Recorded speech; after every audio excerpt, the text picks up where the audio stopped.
your daily news updates by the Shipping Tribune. Here we bring to you the latest maritime daily news in a short form video format. Please subscribe for regular updates. Freight market scenario by Saigal SeaTrade. On December 12th, the Asia-Pacific Panamax freight rates dropped. The Asia-Pacific Supramax freight rates were slightly up. The Capesize freight rates witnessed continued rise. The Pacific Handysize market freight rates were range-bound. Baltic Index extends gain on strong Capesize rates. The Baltic Exchange Dry Bulk Sea Freight Index, tracking rates for ships carrying dry bulk commodities, rose for a second consecutive session on Tuesday, helped by higher Capesize rates.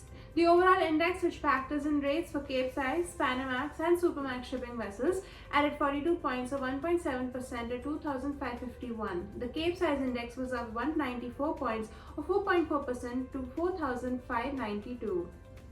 How Venezuelan invasion of Guyana could impact tanker shipping. Shipping already faces fallout from two wars: trade shifts due to Russia's invasion of Ukraine and vessel attacks off Yemen in the wake of the Israel-Hamas conflict. Could there be a third simultaneous war and even more trade complications for shipping? Venezuela is threatening to invade Guyana and annex Guyana's oil-rich Essequibo region, claiming the jungle territory and its offshore areas was stolen from Venezuela in 1899. Essequibo comprises around two-thirds of Guyana. Guyana has been a bright spot for crude tankers.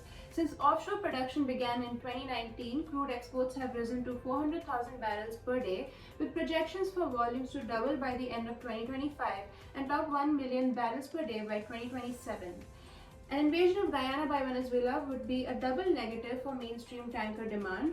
It would derail burgeoning exports from Guyana and inevitably lead to renewed US sanctions, pushing Venezuela cargoes back to the shadow fleet.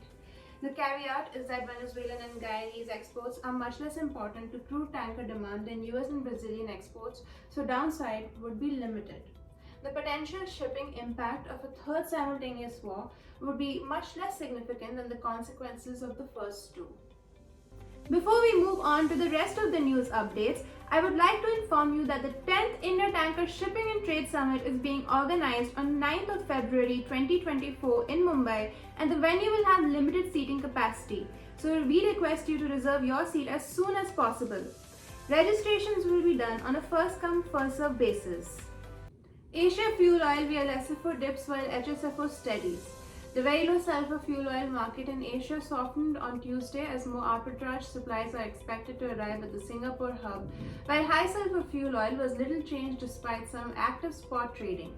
Singapore's 0.5% VLSFO cash premium MFO05 SINDIF eased to $6.98 a metric ton, while cracks LFO05 SGDU BCMC1 were at about $10.5 a barrel.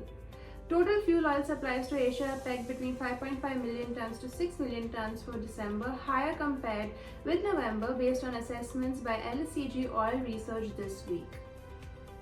India's refining capacity to rise 22% by 2028, says Minister. India will expand its refining capacity by about 22% from the current 253.92 million metric tons per year to meet its growing energy demand, Junior Oil Minister Rameshwari Teri said. Data compiled by the Center for High Technology, a technical wing of the Federal Oil Ministry, shows the refining capacity of Indian refineries is projected to increase by about 56 million tons per year, equating to about 1.12 million barrels per day by 2028, Teri says in a written statement to lawmakers. The minister said capacity expansion is likely to be adequate to meet India's projected demand for refined fuels in the long run. Thank you for watching the video. Please hit the like button if you like the video, leave a comment down below and subscribe to the Shipping Tribune YouTube channel if you haven't already.